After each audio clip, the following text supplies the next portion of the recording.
Hoje o canal Na Eco entrevista a dona Irandi Furtado, 91 anos, mãe de 8 filhos.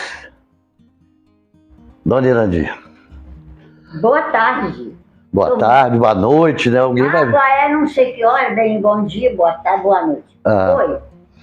Olha, gente, já tá valendo? Ah, ué. Olha, eu nunca fiz isso não, gente. Tô me sentindo televisionada, olha, bem entrevistada pelo meu filho Humberto, me mandou passar batom, perfume, botar brinquinho, tudo.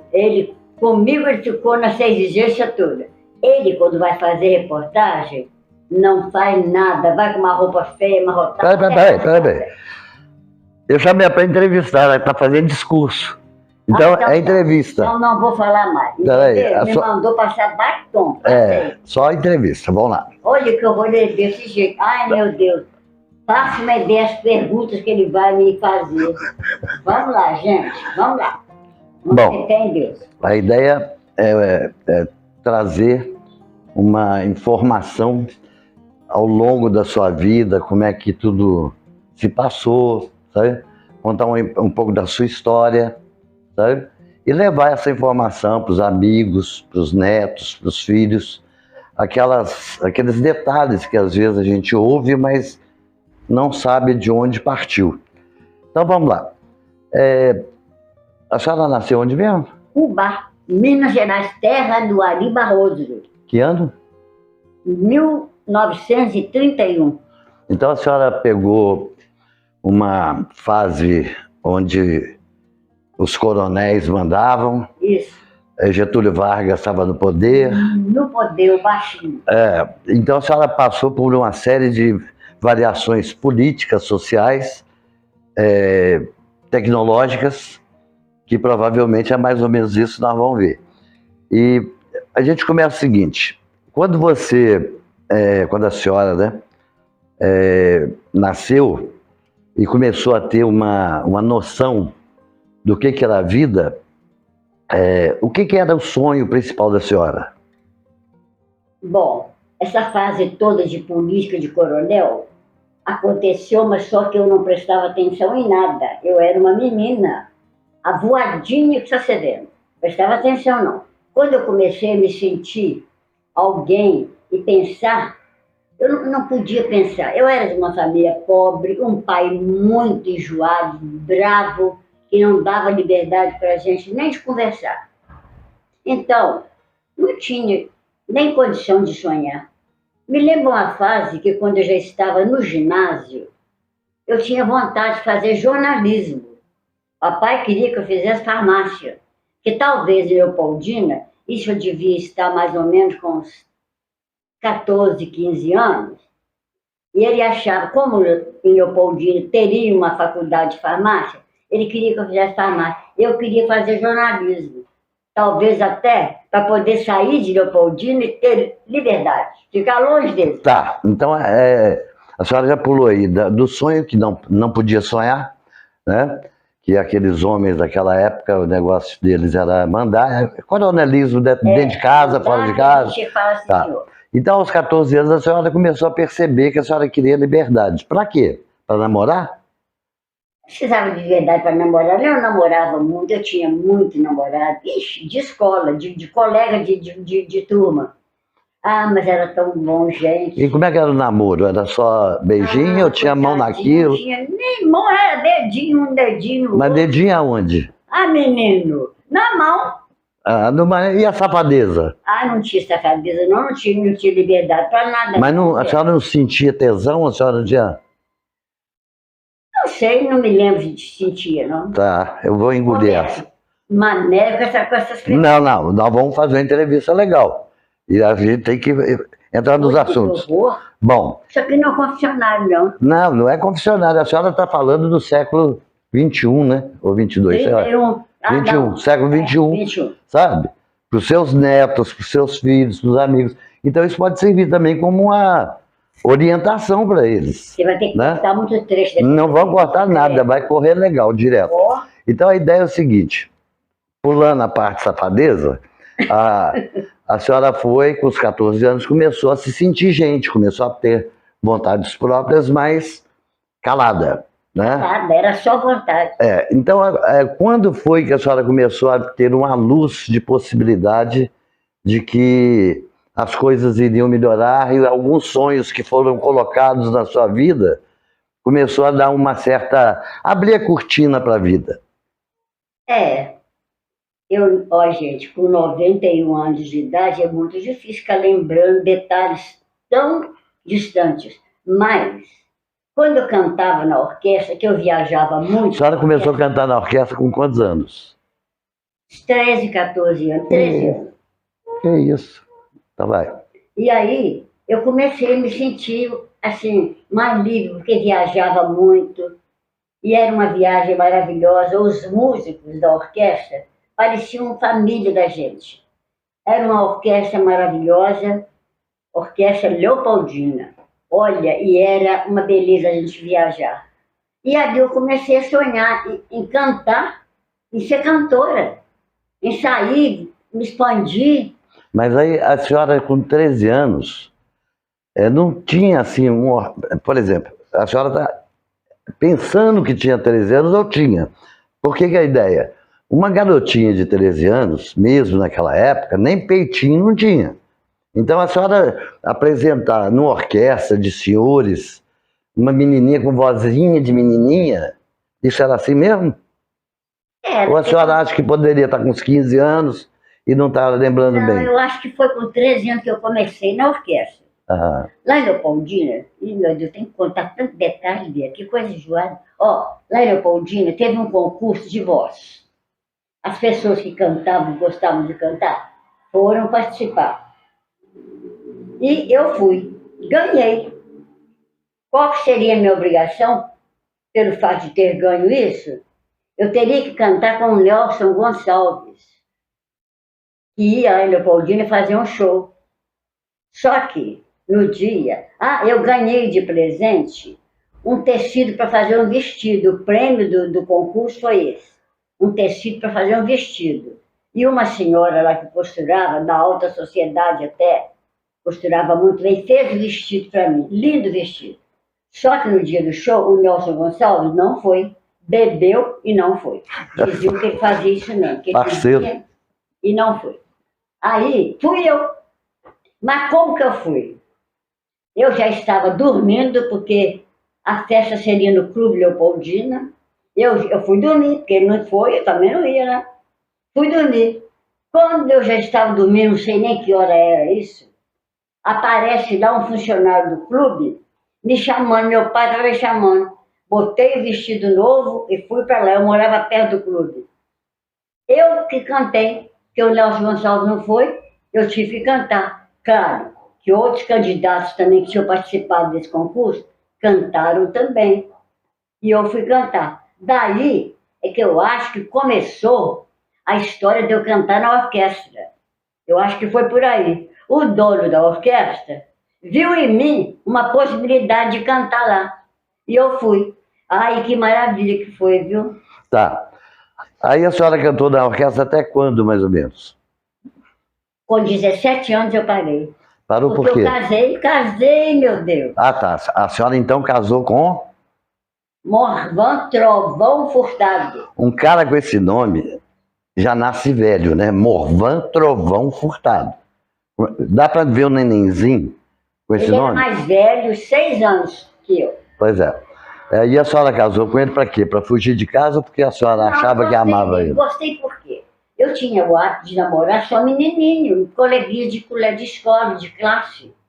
De repente aparece um rapaz, todo bonitão, lindo, gente. Ele era bonito, viu? Era bonito. E eu me encantei, né? Coitada da bobeira. Me encantei e começamos a namorar. E aí ele me obrigava a ser séria. Ele era o que nessa época? Hein? O Morvan era o que nessa época? Escrivão da Polícia Civil. E aí me encantei mais ainda, né? Da polícia, gente. Aquilo para mim era fantástico. E casei depois. O bandido. Tudo para ele, tudo dele era para ontem. Para ontem. Então, eu com 17 anos, cursando o 4º ano ginasial, não pude terminar o 4º ano ginasial, porque ele quis casar. Ficamos noivos em abril. Em julho ele quis casar e o meu pai deixou. Acho que meu pai estava doido para ficar A livrinho. senhora estava grávida? Eu não, Ah, credo. O primeiro, Eu não podia lhe dar nem um beijinho. o primeiro filho da senhora nasceu com quantos anos? De Eu casa? casei em julho de 48 e quando eu tinha... Não, gente, espera, tudo errado. Eu tinha 17 anos quando eu casei. Em julho eu casei, de 48. Em outubro de 49, nasceu a minha primeira filha, Daia, linda, maravilhosa, que trouxe uma alegria, uma felicidade imensa. E quais são os outros filhos? Aproveita o embalo. Depois, no outro ano, da data de outubro de 49, presta atenção. Em setembro de 50... 11 meses depois nasce... Nasce o Urdan. Tá. Tem uma época do ano que os dois têm a mesma idade. Gente, era desse jeito. E a população de hoje que é safada, né? Tá, você vê. Ah, gente, mas naquela época era tudo diferente. Era muito diferente, tá dando pra ver, né? Pois é, tá dando pra ver. Aí, disparou, né? Veio o Beto, Eneida, Ronaldo, Eduardo, Hebe, Emerson, assim, ó. Ai, tem um detalhe ótimo, essa vai ser boa. Quando eu casei, eu descobri que eu tinha um sopro no coração. Um sopro no coração naquela época era uma coisa muito séria. E eu descobri isso. Naquela época era sério porque não tinha tratamentos adequados como tem hoje. Não, eu acho que não. Porque a minha pressão, o meu sopro no coração continua até hoje. Só que naquela época, o médico disse que eu não podia ter filhos porque eu tinha esse sopro no coração, que eu ia morrer se eu tivesse um filho. Isso já começou no primeiro filho. Parei a tomar vitamina, que eu cheirava vitamina, eu transpirava vitamina. Aí, comecei. Dei 1, 2, 3 e por aí foi. E eu ia morrer, todo parto eu ia morrer. Aí, mudei para Juiz de Fora.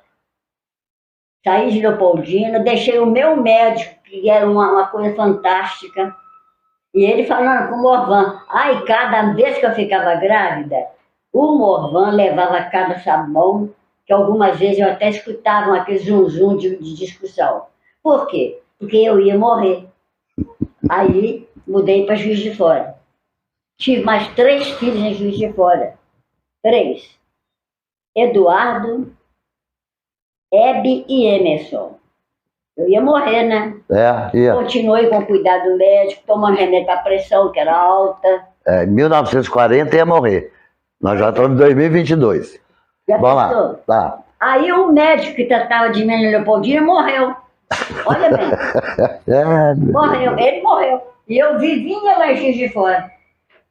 Ô, gente, até hoje, hein, com 91 anos, cadê o sopro de coração? Tem os probleminhas normais, né, que a gente tem mesmo.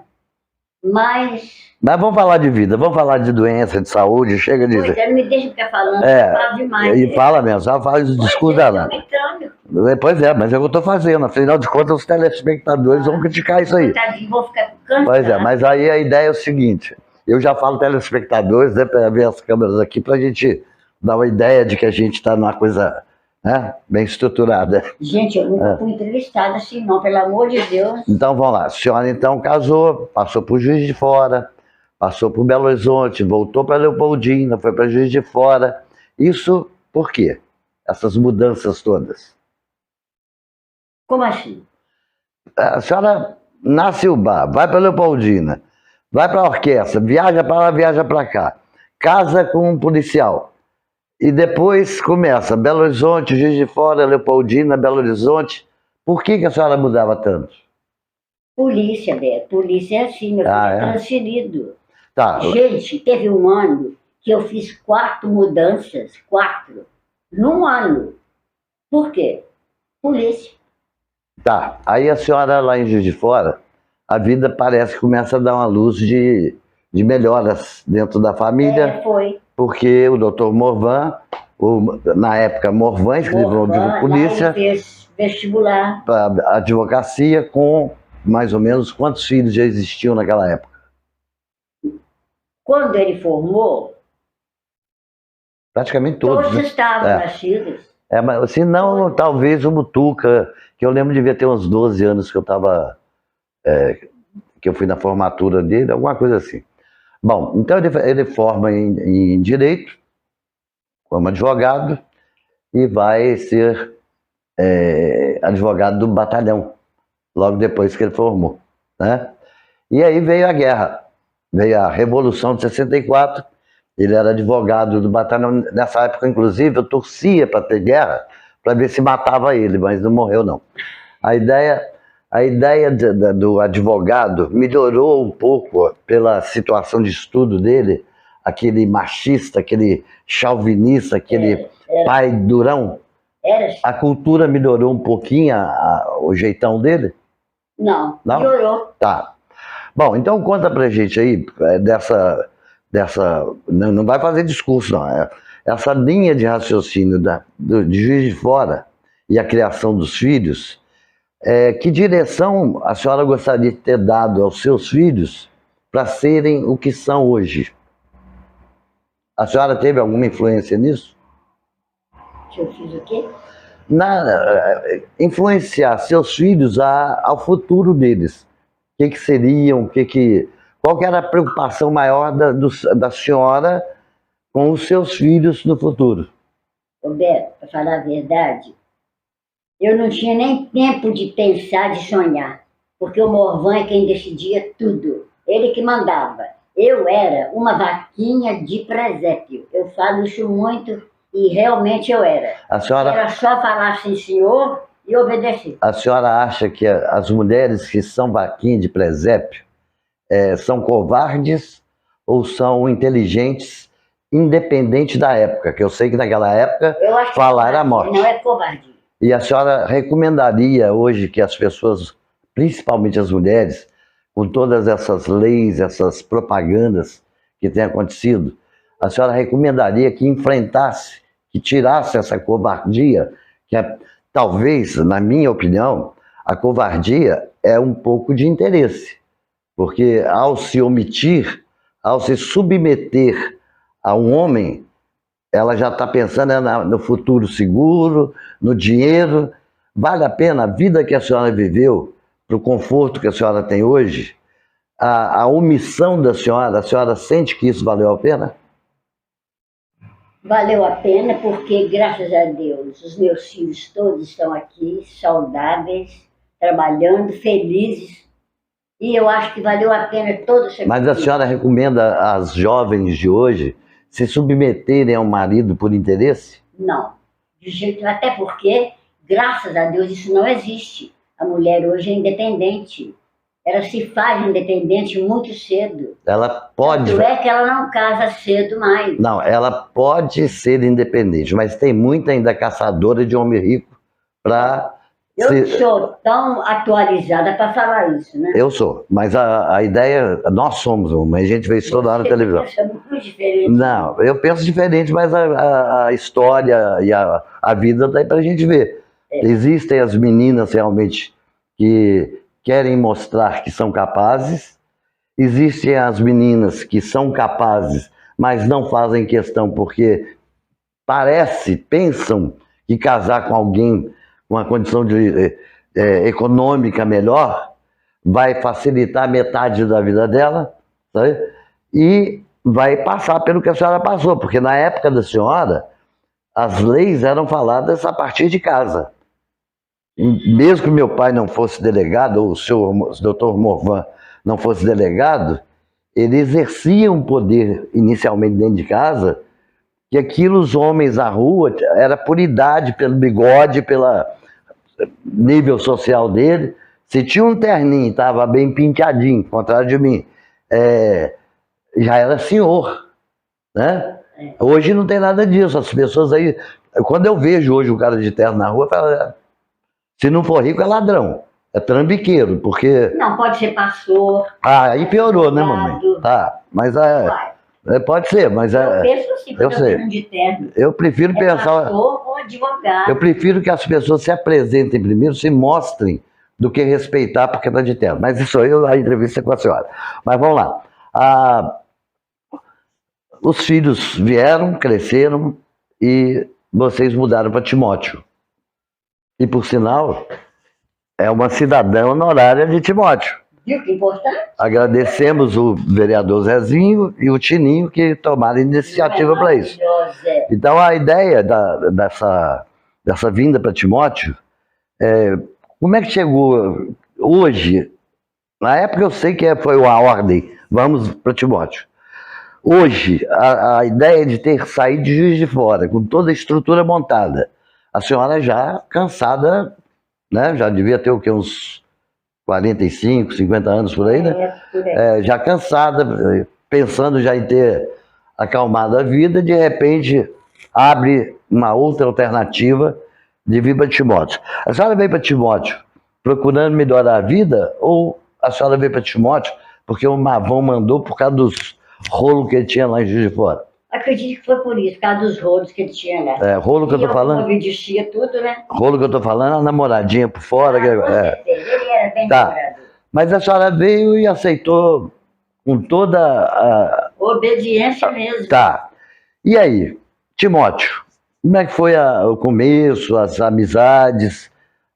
Como é que é a vida da senhora a partir da vinda, que as expectativas que a senhora tinha, e o que é Timóteo para a senhora hoje?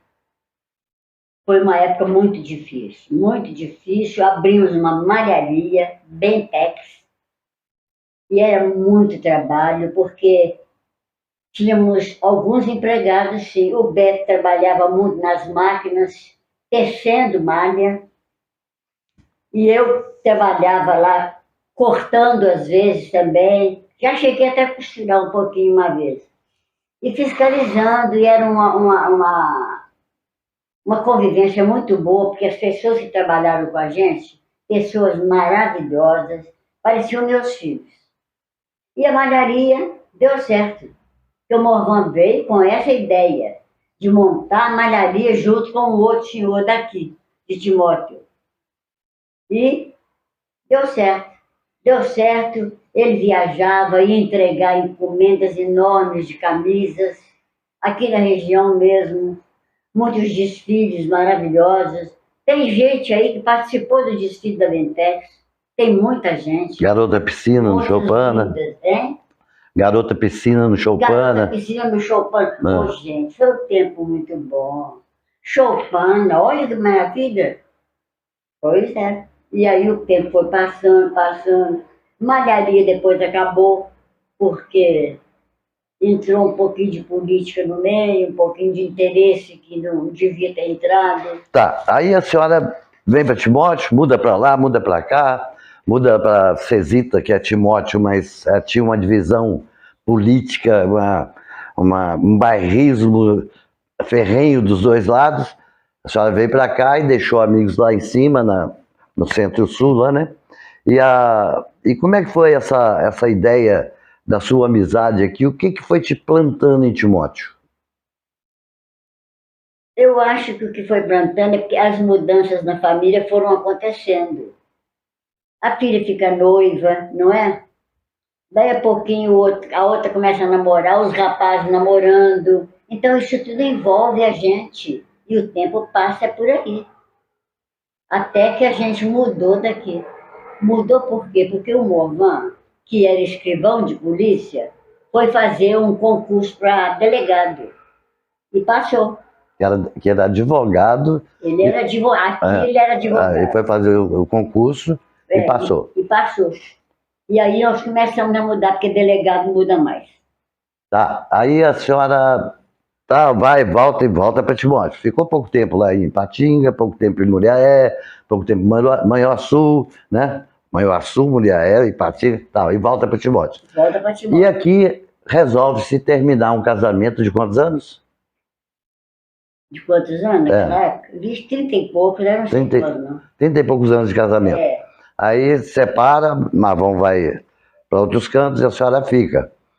Os filhos casam e a senhora vai ficando sozinha, sozinha. Os filhos vão tendo os netos vão cuidando das suas vidas e a senhora chegou numa fase que a senhora começou a viver completamente sozinha. Isso foi muito duro, foi muito difícil para a senhora? Foi muito sofrido a separação, muito sofrido viver sozinha, mas depois que eu acostumei, que maravilha, gente. É maravilhoso viver sozinha. É maravilhoso. Isso não sou eu só para falar, não. Qualquer pessoa que acontece assim, desse jeito, vai falar isso. Isso é lindo, maravilhoso. Isso é indireta para mim, que estou morando com a senhora? Não, agora, peraí, eu vou chegar lá. Morava sozinha, né? Maravilha, nossa, que coisa boa. Sai a hora que quer, almoça a hora que quer, volta a hora que quer. É uma beleza. E aí, eu morava numa casa enorme, muito grande, velha. Morria de medo lá, eu sozinha, gente. Tinha um medo terrível, até que consegui vender essa casa e comprar apartamento. Aí nunca mais eu morei em casa. De um apartamento fui para outro, e hoje aqui quietinha. E hoje, com um detalhe, né? Porque eu morava ainda lá no Timirim, quando o Beto chegou. O Beto chegou. E aí mora aqui até hoje. Hoje a casa é nossa. Ele é maravilhoso. Hoje, tem que cortar, já vou começar a puxar essa saga. Não gosta não. Não, aí a ideia é a seguinte. Ó, gente, muito teimoso. Teimoso puxou o pai. Ih, mas é igualzinho, pai. Igualzinho. É maravilhoso. Aqui. Faz tudo pra mim. É. Não me deixe ir pro fogão. Tá, vamos lá. Acho maravilhoso. Vamos lá. A ideia. Não, peraí, gente. Não, mamãe. Gente, faz uma broa de fubá. Que tá no portal também a receita. Ai, gente, olha a receita. Aqui. Tá no portal na época. Mas aí. Eu não deixei de falar o que Peraí, aí a senhora hoje tem quantos netos? Tenho 19 netos. Quantos bisnetos? Bisnetos, em fevereiro eu completo 15 bisnetos. Olha que maravilha. O que a senhora falaria hoje com relação a essa vida moderna, que antigamente, quando os filhos tinham saudade, quando eles queriam matar a saudade de alguma forma, eles iam até a avó, porque não tinha telefone, não tinha... bom, e normalmente até moravam próximos, né? Então, a distância, às vezes, para percorrer de carro, ônibus, era mais simples. Mas qual é a diferença daquela época, a senhora ir visitar sua avó, ou nós visitando os nossos avós, que a senhora forçosamente visitava seus pais e tal? Como é que era a diferença de hoje, do seu entendimento, dessa relação família de antes e essa relação família de hoje? Tudo era mais difícil porque não tínhamos carro. Naquela época, poucas pessoas tinham carro. Então viajávamos de ônibus, não é? E aquela filharada, imagina. Parece que antigamente as famílias viviam de uma maneira diferente. Hoje as famílias são mais abertas. Parece que existe uma liberdade de falar, de viver. Não sei, é muito diferente. Comparar não dá, não. Mas foi uma época muito boa, claro. Mas essa liberdade que a senhora acha que tem hoje, de falar, de viver e tal, a senhora tinha muito mais frequência de abraçar seus pais, seus filhos, seus sobrinhos, do que tem hoje, né? De jeito nenhum. Hoje tem mais, é claro. Tem quanto tempo que a senhora... vamos tirar a última visita que teve aqui do neta e um neto, mas a senhora tinha quanto tempo que a senhora não recebia essa visita? De vez em quando dá um espaço bem grande. Pois é. Então... Mas acontece que eu vou lá também. Às vezes eu não gosto muito de viajar, não, sabe? Mas eu vou. Tá, mas a senhora acha que Gente, mentira, eu amo viajar. Eu sinto falta do cheiro de gasolina. A ideia dessa comunicação hoje, via figurinhas, você acorda hoje com o seu zap. Falar nisso, a senhora tem telefone, né? Eu tenho um smartphone. Eu me comunico todo dia, bom dia para lá, bom dia para cá, e fofoca para lá. É uma maravilha. E a senhora usa mais qual tipo de programa do telefone? Ah, eu só sei, ó, de celular, eu só sei atender, ligar e apagar mensagem. Deixa eu ver mais. Mensagem de onde? Hein? Mensagem de onde? Qual De programa? todo lugar que você recebe. Pois é, aquele negocinho que a senhora fica arrastando dele lá, como é que chama? Aquilo. Aquilo como é que chama? Não sei. O WhatsApp. Ah, Sabe? E ó, se ele começar a perguntar sobre tecnologia. Não vou, já vou parar porque eu queria especular um pouquinho mais um. E por que a senhora não quer aprender? Por que eu não quero aprender? Tem muita coisa que eu não tenho vontade de saber mesmo, não, porque eu não gosto de exagerar nas publicações. Pois é, a senhora não gosta de aprender no celular, mas come um livro por semana.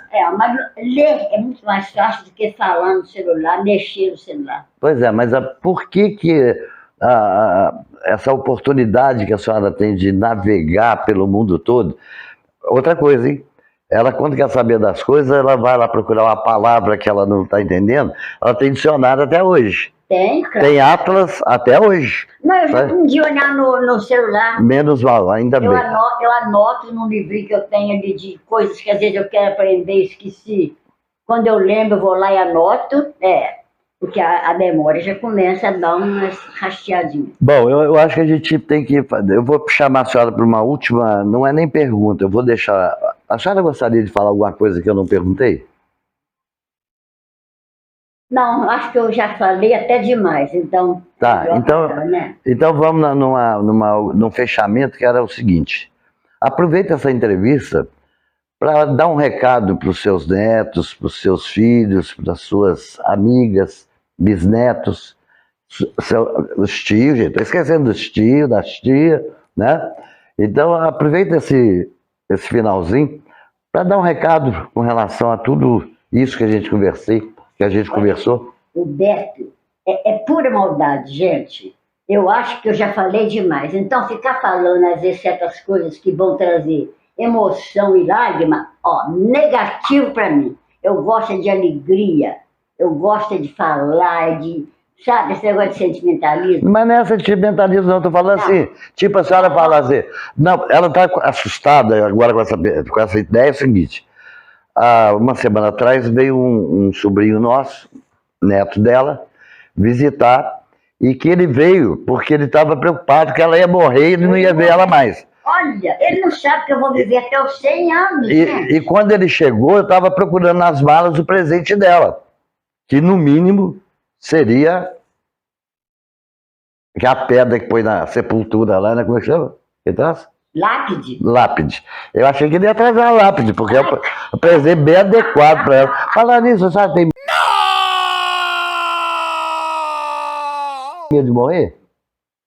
Às vezes eu tenho, porque eu amo a vida, amo. Então a senhora... eu acho assim, gente, eu costumo falar, eu falo com o meu médico assim, quando eu ficar velha, eu com 91 anos, eu falo isso com ele, quando eu ficar velha, eu não me sinto velha, não. Eu não. Tem uma bengalinha ali que eu vou pra rua, e com a bengalinha, meu filho, eu vou, me sinto solta, livre, maravilhosa. E agora... O Beto às vezes fala, mãe, vou levar a senhora. De jeito nenhum, eu quero ir sozinha. Por quê? Porque eu vou parar em 5 lojas às vezes, para comprar uma canetinha, uma revistinha. E ele vai ter paciência de ficar fazendo... Não é paciência. Eu não tenho saúde, porque o que essa mulher anda, vocês não acreditam. Não é assim também. Num shopping, por exemplo, o dia que eu vou agora num shopping, eu tenho que ficar esperando na sala de estar lá do shopping, e quando a gente vem embora tem que dormir, porque a tela está fervendo. Mas vamos lá. A senhora achou que dar um recado para os seus netos, para suas irmãs? Emoção não, porque eles vão ver esse vídeo certamente. O recado é esse, gente. Eu amo a todos, eu amo mesmo. Ele fala que acha muito feio falar eu te amo. Gente, eu acho lindo. Eu conheci uma pessoa agora, eu falo com ela que eu te amo. Olha aí. Deteriorou o amor, né? Ele fala que é fingimento. Não, deteriorar a palavra amor. Amor é muito mais que isso, mamãe. Só não pode conhecer. Tá, é a entrevista, desculpa. Vamos lá. A ideia é que essa despedida da entrevista porque a gente tem parentes pro mundo todo, né? Tem tem na Bélgica, tem nos Estados Unidos, tem, mesmo, sabe? Tem Leopoldina, tem Juiz de Fora, tem na Bahia, tem em Salvador, sabe? Três Rios. Então, quer dizer, Caratinga. Caratinga. Tem Caratinga. Então, tem Pará de Minas. Pará de Minas. Tem Divinópolis. É difícil enumerar Cabo tudo. Frio. Gente, tem em Santa Catarina? Santa Catarina. O Zé Beto. Não, o Zé Beto está lá em Fortaleza. Ceará, gente. Olha que maravilha, tá vendo? Então eu acho que essa entrevista... Para nós, hein, um prato cheio para político, né?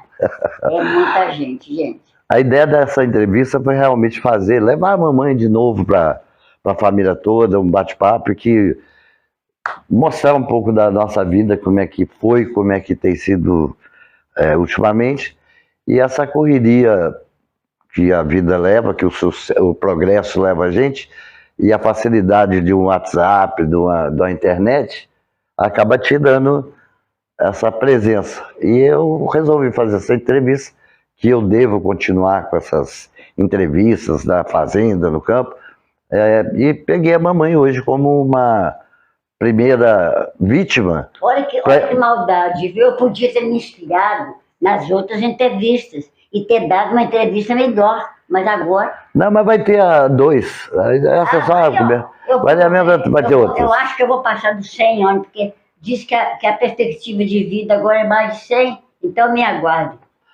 Então tá. Então eu acho que o recado, a entrevista, né, foi boa. Te agradeço pela coragem de me deixar de entrevistar. Foi coragem, porque esse menino é terrível. Mas ela me freou antes. Não tem corte até agora não, mas ela me freou para parar, eu resolvi realmente obedecer. Obrigado, mamãe. Tá? Eu que agradeço. E tomara que as pessoas gostem e volte a assistir as outras que nós vamos fazer. Que muita gente vai ver isso. Olha, e se alguém vê, eu não falei nome de ninguém não, mas eu amo mesmo. Eu falo mesmo, ele não gosta não. Eu amo a toda a minha família, meus filhos, netos, bisnetos, amigos, todo mundo. Olha, eu saio, e é um tchauzinho para uma vendedora, é um tchauzinho para o outro. Eu amo essas pessoas. É um beijinho no cachorro, te amo. Não, é muito bom, gente, eu sair. É tanta gente que a gente tem que dar um tchauzinho, tem que falar, oi, tudo bem, eu te amo. Pra botar brinquinho, pra passar perfume. Pois é. Gente, manda eu fazer isso agora. Beijão pra vocês e até o próximo vídeo. Amo vocês, viu? Beijo.